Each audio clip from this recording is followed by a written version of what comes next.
Okay. Okay. All right. Well, hi, everyone.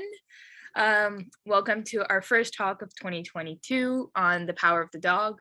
We're three film studies students, or I think, Ashley, you are, right? Minor, yeah. Minor, okay, well, at least. And we're here to talk about the power of the dog for, just for a nice little discussion here. So I'll start by introducing myself. My name is Stephanie. I'm a fourth-year communications and media studies and film studies student. What about you, Ashley? Yeah, I'm a fourth year as well, but I major in criminology. Like I said before, I minor in film. And I'm Beatrice. I'm in third year of media production and design and doing a minor in film. And I guess I'm going to just talk a little bit for the power of the dog is what we're going to be talking about today, and a little synopsis before we get into the film. So the power of the dog is a domineering rancher responds with mocking cruelty when his brother brings home a new wife and her son until the unexpected comes to pass. So it's a very short, vague kind of a description, I guess. That was the first thing that came up. But yeah, I guess we're gonna get into more like our initial thoughts about this. So I don't know, I guess you guys, Ashley was like more of a big fan about this one. So I don't know if you want to go first. I mean, I could, yeah. Go ahead. Let's move on to initial thoughts. Okay. So I really enjoyed it. I know that everyone else probably didn't, probably found it boring, but I really like it because it's like, I like character studies. I like slow burns. I like movies that are open to interpretation that aren't like giving you the facts after facts. I like working for it, you know? Also, I think it deals with a lot of interesting themes, like toxic masculinity, of course, but also with grief, family, you know, kind of idolatry as well, like a lot of interesting things. I also have read the book, which might have influenced why I like it, but we'll get into that later. How about you, Beatrice? Yeah, so like mine first watch, it was like really hard for me. I feel like, I don't know if you've seen also Annette, both films just felt like really long to me. I think this one took me, I watched it on a bus, so then I had like cut my watches just to like be able to finish this. It was like really hard for me. But I could see like if I was able to like study this more, why this is like such a big contender for Best Picture and why so many like film students love this. But I think maybe outside of like film students, it's much harder for people to enjoy this. But I could see like how there's a lot you can like pick and study like, and many watches you could probably like enjoy this more, but not sure if I will be able to like watch this again. But yeah, this was like a hard one for me, but I could see why many people would enjoy this. Yeah. I don't know. For me, like, I don't hate the movie and I don't love the movie. It's like I'm like in between. Like I think there's a lot of good stuff about it, and there's a lot of stuff that I was just not impressed with, I guess.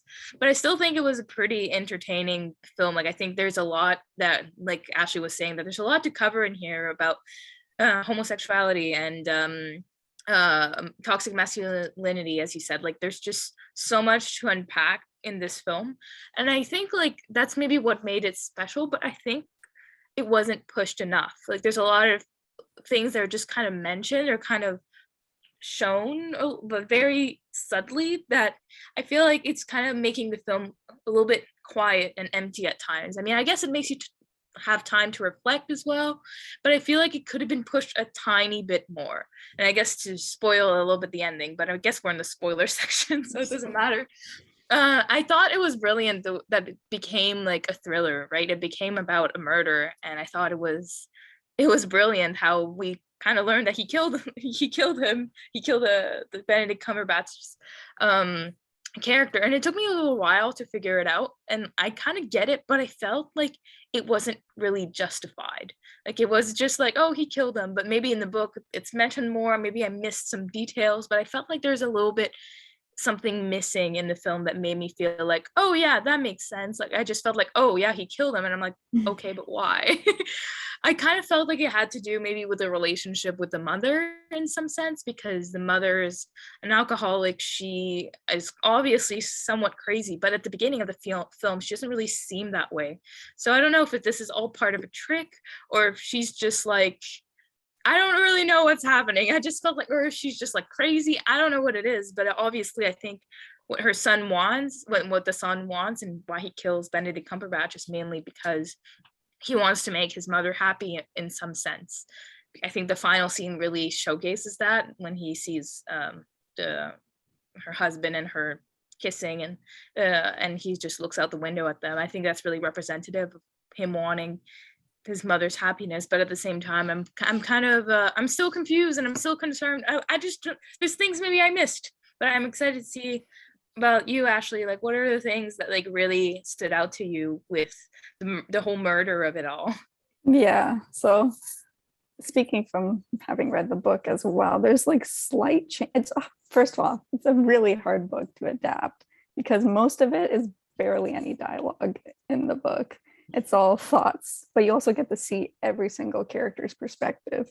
And I mean like every single character. So, but very like, this is a minor thing, but it changes like the whole thing of the movie, is that it doesn't talk about Peter's father. It doesn't really explain how he killed himself, why he killed himself, and all of that. And that is like the reason why Peter is the way he is, and the reason why he has to get back at Phil, because Phil is the reason why, kind of the reason why his father killed himself. So he's also getting back or avenging his father's death as well as protecting his mother.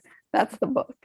The movie takes a different turn, and that Peter's more protective of his mother. And it's kind of weird. I don't know if this is how you interpreted, but like the movie takes it in a way where it's sort of like a Norman Bates type of like feel to the character, where it's like he kind of obsesses over his mom, right? To the fact that he has to kill every obstacle in that way. And that's how I interpret it. I thought it was a great interpretation of the story though. So it's not just like rewatching the same thing. But I want to hear, Beatrice, how you interpret it. I think just like even the start, there's like a voiceover that before the even movie starts talking about how like protecting his mother and everything. So I think that was like really important. It's like, I guess I missed it, but I was able to like watch it again. But he was just like more portrayed as like this more protective kind of character over her, which kind of like he just goes a little bit more crazier in that way.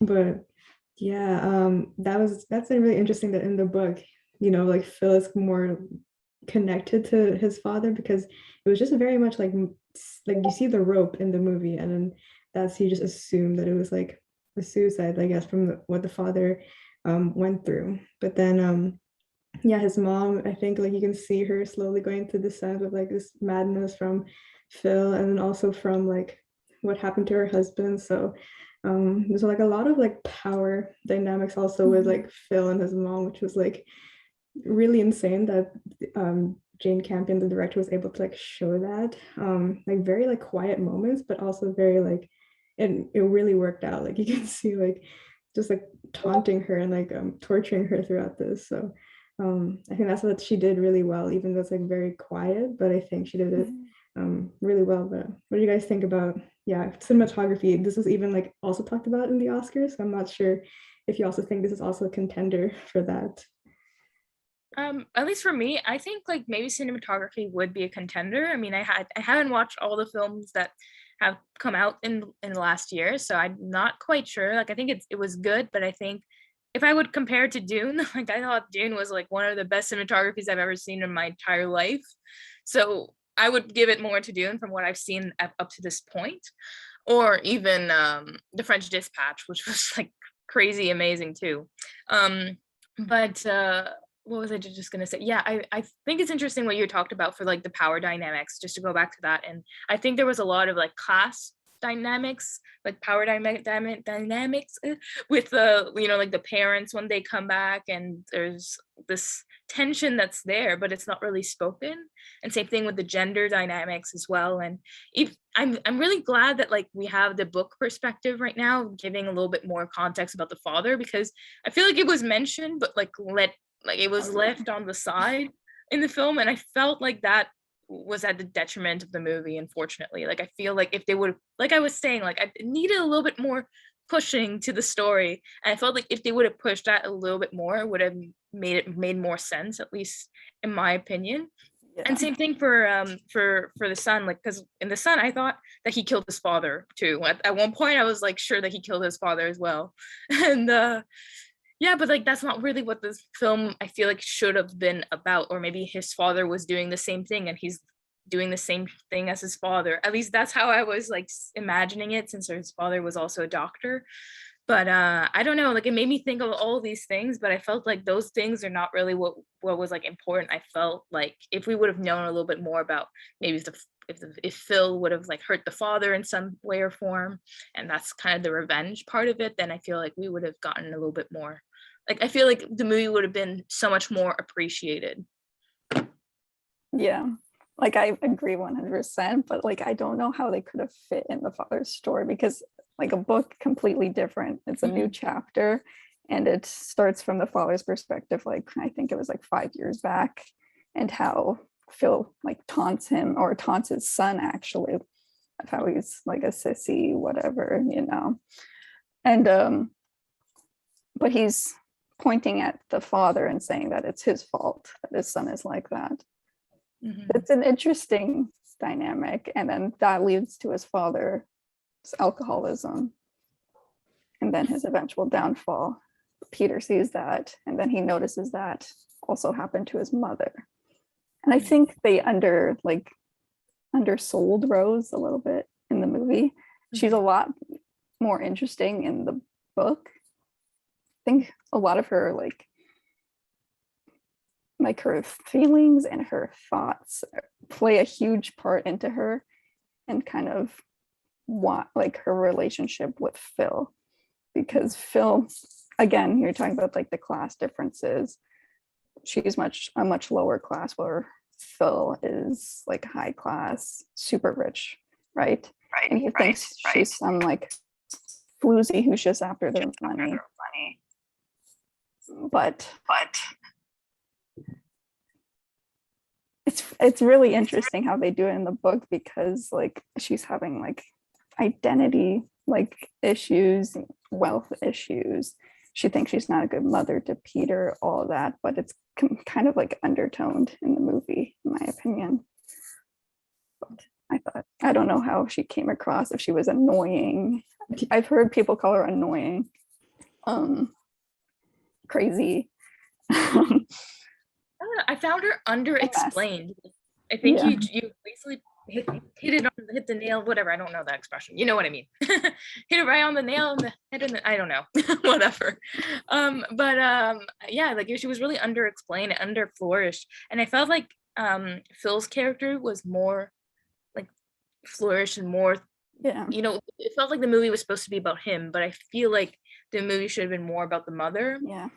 And I feel like they're two sides of the same coin to me, right? They both feel inadequate in their own sense based off their gender, right? Because Rose doesn't feel like she's pretty enough. She doesn't feel like she's the perfect wife. She doesn't feel like she fits into that role enough. Phil doesn't think he's the masculine man, right? He's overcompensating. So I think if they would have upped up her character a little bit more, I don't really know how, but if they had made them more equal, I think people would have enjoyed that a little bit more.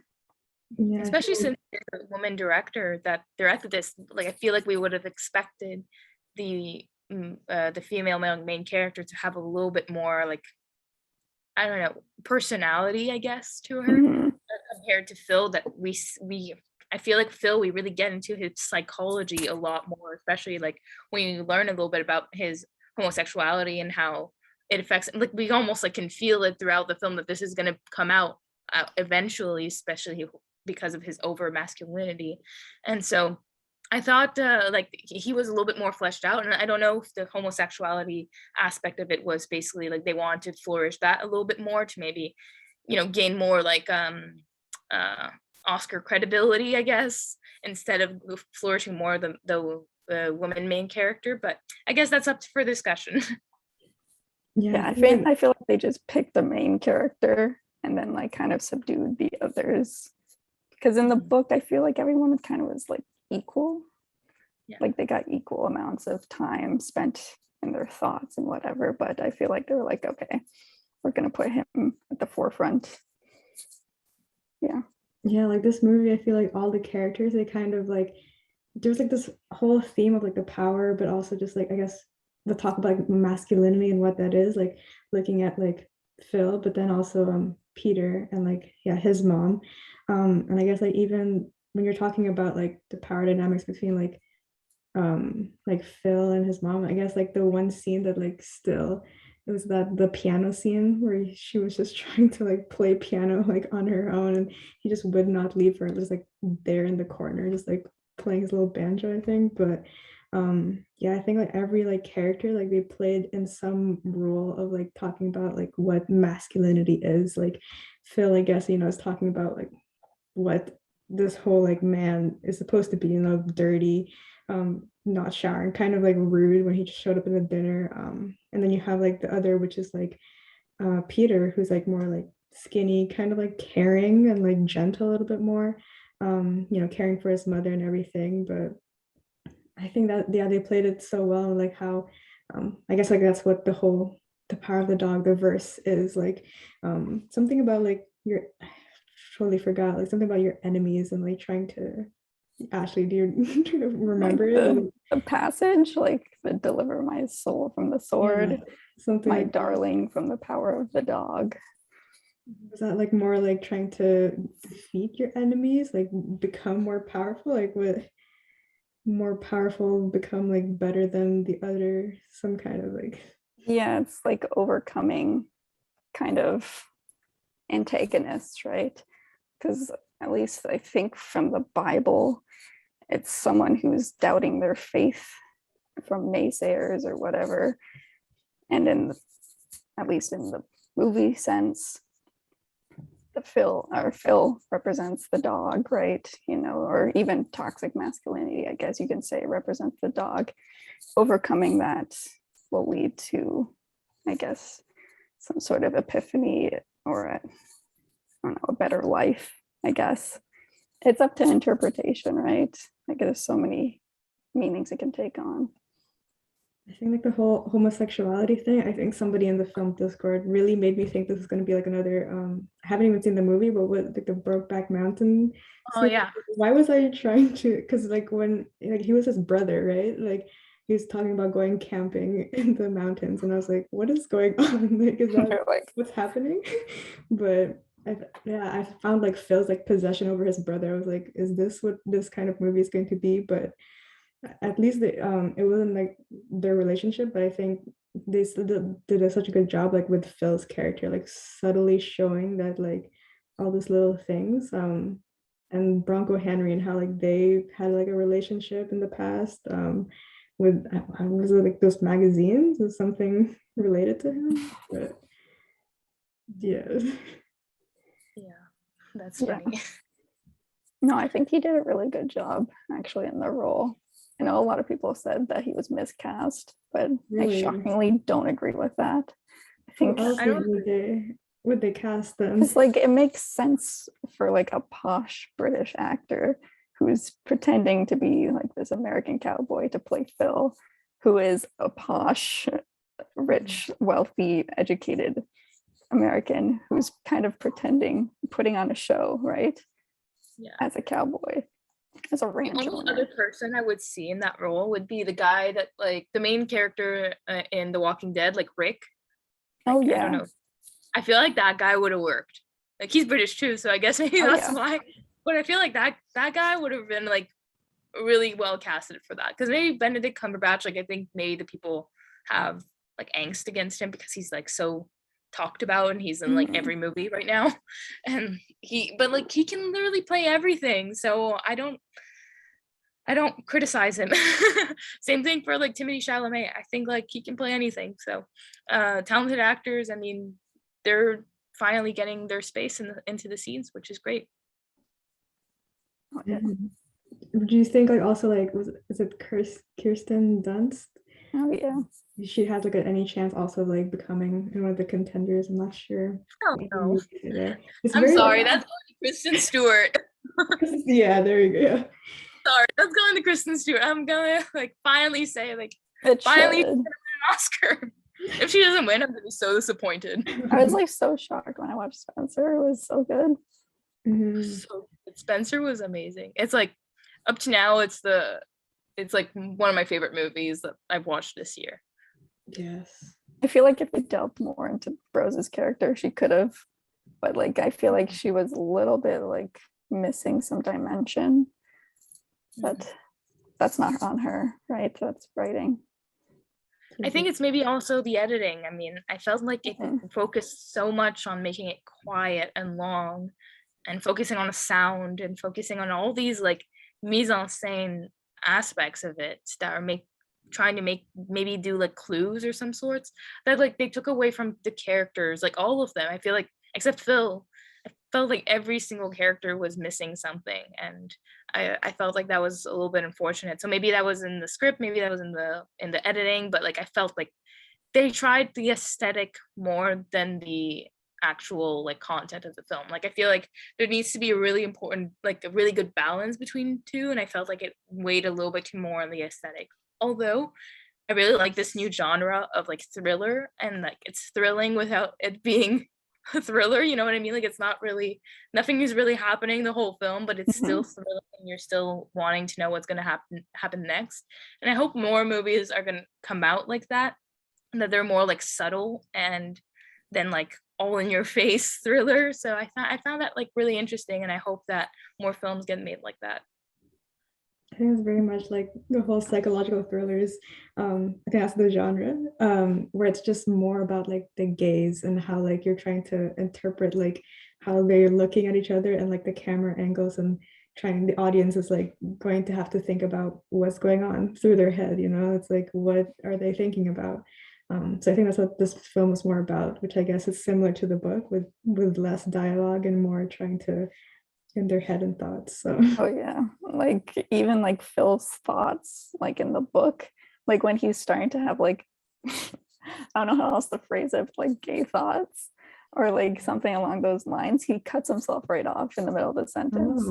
So it's really interesting on how they portray that in the, in the book, especially. I want to read the book now.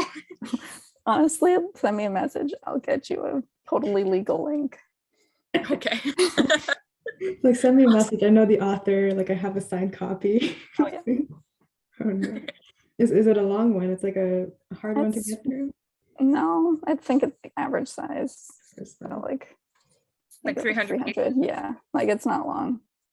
And it's interesting, like I'd say if you didn't like how the characters were developed in the film, you wanted to see more of their thoughts or better character study, I guess, read the book, because you'll get every single explanation. And I'm telling you, every single character, every single one, like those indigenous, like the man and his little kid, they have a whole story for them. It's actually really interesting. Yeah, they just kind of like came in, took the gloves, gave like her the gloves have such meaning in the book. Oh, wow. But yeah, so that kind of upset me that they really like thinned that one out. But as a whole, I do enjoy the movie, and I think it's definitely reintroducing people to the book, which is really, really, really well written. Yes. And how much would you rate it on 10? Like the movie or the book? Let's say both. Okay. I think I would give the book probably an 8 out of 10, just because it does ramble on a little bit. The movie probably like 7 out of 10. And I think my Letterboxd review like says that exactly. It's like 4 out of 5 because there's like things that like kind of made me mad, but overall I enjoyed it.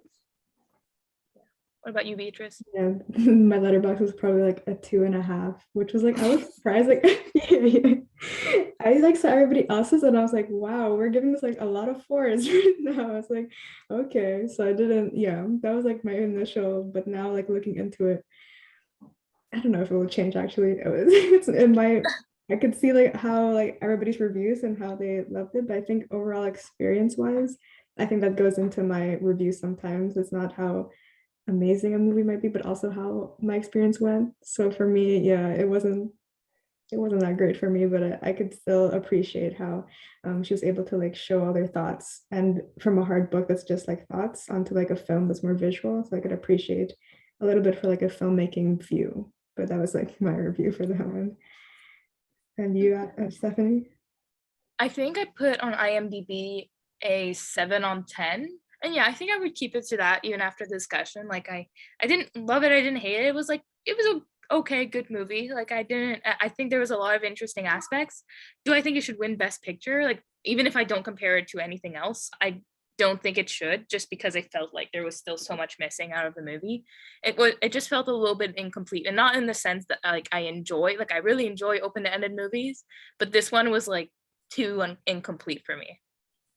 Ashley, you have like a completely, are you rooting for Best Picture for this one, or? I still have to see like so many others to like solidify that. Like, yes, because like hype train, but also because I think it's kind of celebrating the book as well by winning Best Picture, which I think because of the book itself, and it's like when it was originally released in the 60s, it didn't really receive like much praise because it was written by a gay writer, you know, et cetera, et cetera. It was very heavily like censorship.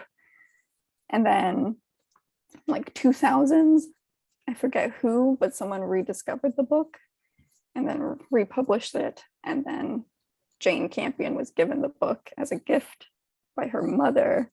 And I think it's just really interesting how like, you know, these stories can like die out, reemerge over time. And I think I just like that idea, you know. Or maybe it'll win Best Adapted. We never know. Maybe. We'll see. Well, or Dune will. I'm sorry. I'm like on the Dune. I'm still on the Dune hype train, even if I saw it like months ago. I still read Dune. It's so long though. It is. Oh no, I didn't finish reading it, but still, like, because the There's movie is so much better than the book. That's like why I say it's best adaptation. I need to watch the movie too, so I'm so behind. You guys have to. Well, it's okay. The movie theaters are reopening finally, so we'll be able to finally see back our favorite movies, hopefully soon. I'm excited again. Can't wait. It's been too long. I'm just at home. Okay. All right. Well, I think we went through like everything. Is there anyone that had like final thoughts on the film that they wanted to share? Read the book. Read the book. After Read you the book, talked about rewatch that, the movie. I don't know. After you talked about like the whole censorship thing, I'm like, that's actually interesting. You have like so many like just behind the. I have so many thoughts. Oh man, but now I think like that's amazing that it like came back just because like all the censorship stuff happened. But and now it's like getting like hailed as, you know, like gay movie. You know, you see that like you type in Power the Dog, like one of the Google searches is Power the Dog LGBT, and that's very funny. I like barely think it is though, and like I think it's a tiny sprinkle. It's like it's subtext, but like subtext. It's so much text. It's like never even like talked about in the film in some way or form. Like it's just very like subtle. Yeah, the words aren't even said. Yeah, exactly. I think he's just called an F slur or something, but that's like yikes, you know. That's it. You guys want to see real LGBTQ movies, or like this is like we have slurs in this one? Yeah. Representation. Look at that. I'll watch Moonlight. Yeah, watch Boy Erased will always be my favorite. I found that one was incredible. Yeah. Hope I don't. All right. Well, with that, I think we'll wrap this up. And we'll talk about another great movie that's maybe in the lineup for the Oscars next week or in 2 weeks. We'll see about that. So stay tuned and let us know what your thoughts about The Power of the Dog was in the comments below. And we're excited to hear from you. So bye, everyone. Thank you.